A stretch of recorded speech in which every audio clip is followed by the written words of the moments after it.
Hi, I'm going to quickly and safely show you how to change out the front shocks on a 1983 Ford F-150. Two-wheel drive. This is a super cab. I don't know if it's all fitted in there, but when you are looking for shocks, you do need to be mindful of, exactly whether you're two-wheel drive, four-wheel drive, quad shocks, so on and so forth. Do yourself a favor, shop online. I got these are some Gabriel Max controls, which are a higher level shock for less money online than going to the local parts store. So I essentially got four shocks for the about the price of two by shopping online and getting a better shock. So before we get into this, and I'm going to show you how to do this without taking. You can actually on a truck, and if you're kind of efficiently sized like myself, you can get in there and not even take the you not even have to take the tire off to do this. First thing I'm going to do though is I'm going to demonstrate the bounce, and I'll run the truck up the driveway to the end of the driveway where it meets the road, and there's a drop off, and you'll see it boom, boom, and I'll even show it from inside the cab. So without further ado, let's get into it.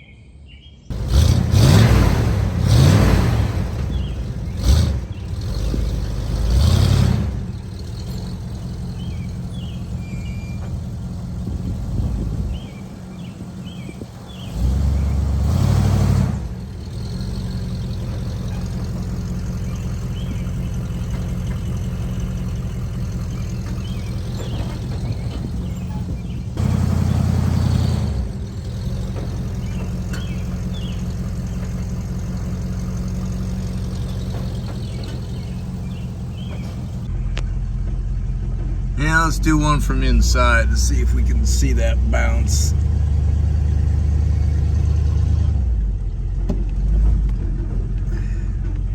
Well, it might not be that accurate since I'm bouncing too.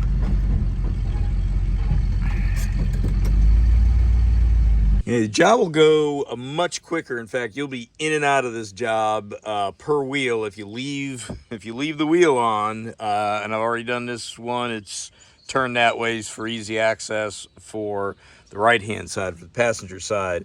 You'll be in and out of this job in like 15 minutes. So depending what nut size is on the shock that you have in there, could be anything, could be metric, but I do have 9/16 on what I've got in there, and the new nut is 9/16. So here's your hardware for your new shock. Unless it's been changed out, if the original bolts are in there, for the bottom mount, it is going to be an 18 millimeter. So have that ready. Air tools, that's what will really speed it. It will really speed it up. But if you need, use the breaker bar and then the ratchet on your lower with the 18 on each side, and you'll be able to get that out of there real quick. I do use some anti-seize on the threads when I put it back in. Like I said before, if you have a shock that where they've painted the whole thing, you're going to want to wire wheel that paint off. And I also put a little anti-seize on the bolt that goes through here on the part of the shank that's through there, and the end threads. Because I'm doing this with the wheel on, I'm going to push the shock up first in from the top. You're going to put your hardware on there like so, and then just reverse it for coming down. There's a big hole that fits into in the mount, so it's pretty self-explanatory. Let's see, and because you're doing that, for it to come back down into the bottom mount, you're going to kind of just, guide it down in there, and you're probably going to need, I don't have my little hammer in the picture here, but you can use some of these pry bars to kind of help guide it in. And then once it gets in, it might not go all the way. You're going to use some drifts to get that bottom bolt, the eyelet, to line up. And man, that's all there is to it. Then you put the rest of your top hardware on and put your bolt through on the bottom, and zip done. Hey, the needle nose, I don't think I've mentioned that in the last segment. The needle nose are so when you're trying to get the top nut off, go ahead and grab the top here with needle nose vice grips, and that'll hold it steady. Now this shock does have a nice place to get on it with a nut, but a lot of times there's not. You need a thin wrench to get on it to hold it still. So this will help. You just need it, put penetrating oil on your old shock that's in there, up in there, and grab, this is what I'm saying, grab that with the needle nose. Have your wrench down there first, and then grab that with a needle nose. And once you get it loose, and if you have a ratchet wrench, that makes it even easier. So just to help see that a little better, I've got the needle nose on there, and or just regular vice grips will work. And I've already broken this loop. It took a second, but you can see how just to break it loose, you would go ahead, hold the vice grips, and get a ratchet wrench on there. That's all it takes to get the thing loose. And then honestly, that thing is so loose, I can just get it off now. It's just finger tight on there. So you can see that coming up, right? So that's all there is to that. So I'm gonna get that off and I'll be back.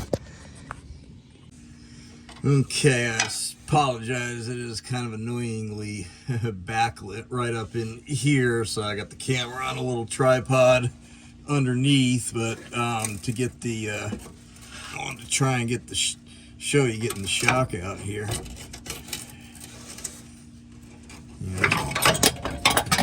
It's pretty easy. You're just gonna reverse that to put it back in. All right, so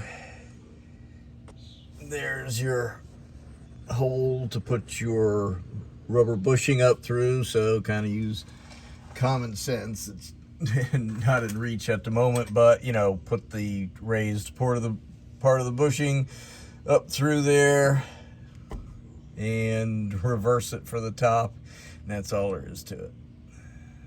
Oh, and there also is a top and bottom on these I meant to mention earlier, so it's pretty self-explanatory. The bigger diameter, inner diameter one goes on there first, so just this, get that on there.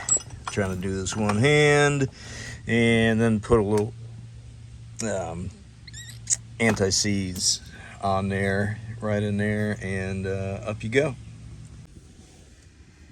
All right, so here is the only brief little obstacle to get over is it takes a little bit of oomph to push this up. Being gas charged. This is the only where if you take the wheel off, this part is easier because you would attach this first and then use the floor jack to push it on up through the top mount. But this way here, we just work the opposite way. So let's see here.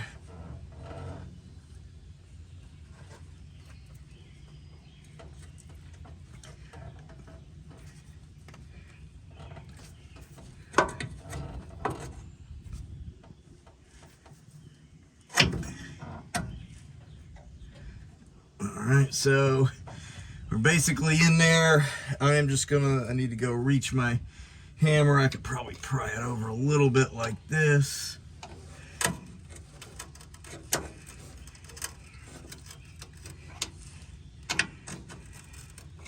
And again, should you need to use a hammer, it is only just to tap. It should naturally just kind of glide right into place. So I don't know if that's showing up at all, but the hole is pretty much lined up. I will just have to I'll have to pull up a little bit on that with the pry bar and push the bolt through. I need to get a little bit of anti-seize on there. All right, so the bolt comes in from the outside. Let's see if I can do this. Well,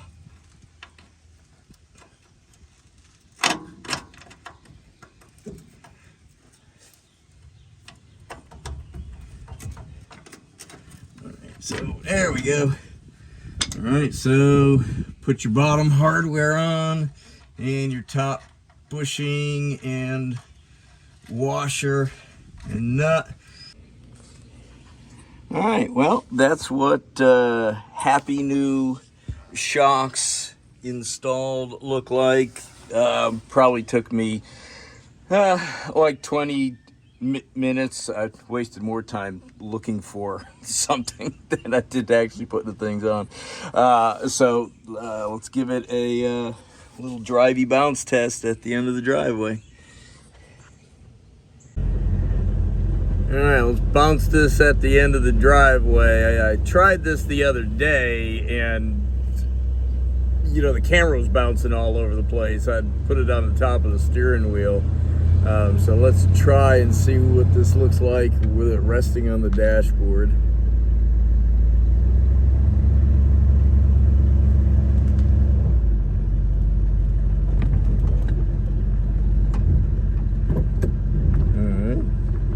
Felt a lot better.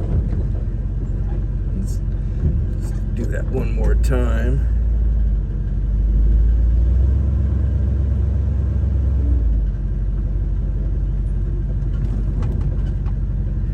Yeah, it goes down and comes back up and stops, where before it oscillated. It went, you know, down, up, down, up, down, up. So yeah, I can tell a difference. So I'm gonna put it on the tripod and we'll just be filming from the other side because of the sun, and we'll see what that looks like.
Okay, so I was just doing a quick playback comparison of before I replaced the shocks and after I replaced the shocks, bouncing it at the end of the driveway, you know, just letting it coast off, doing some hard brake applications, and from inside the cab. And it's hard, honestly, it seems hard to tell, but when watching the second one, you know, it goes down, up, and then, you know, it quickly dampens the oscillation.